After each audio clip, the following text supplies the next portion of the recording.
જેતપુર ખાતે સોરઠિયા ધોબી જ્ઞાતિ દ્વારા 40મા સમૂહ લગ્નનું સુંદર અને ભવ્ય આયોજન કરવામાં આવ્યું હતું, જેમાં સુખી સંપન્ન પરિવારના અને ગરીબ પરિવારના દીકરા અને દીકરીઓએ એક જ મંડપ નીચે પ્રભુતામાં પગલાં પાડી પોતાના નવા જીવનની શરૂઆત કરી હતી. જેતપુર ખાતે સોરઠિયા ધોબી જ્ઞાતિ દ્વારા આયોજિત 40મો સમૂહ લગ્નોત્સવ યોજાયો હતો. જેતપુરના આંગણે સોરઠિયા ધોબી જ્ઞાતિ દ્વારા આયોજિત 40મો સમૂહ લગ્નોત્સવ ખૂબ જ ઉત્સાહ અને દબદબાભેર ઉજવવામાં આવ્યો હતો.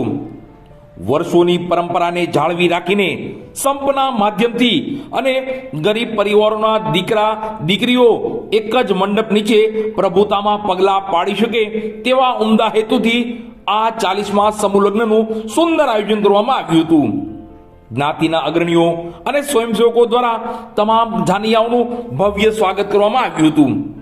સમાજના વડીલો, સંતો, મહંતો અને તેમજ સામાજિક અગ્રણીઓ ઉપસ્થિત રહી નવજીવનની શરૂઆત કરનાર યુગલોને આશીર્વાદ પાઠવ્યા હતા.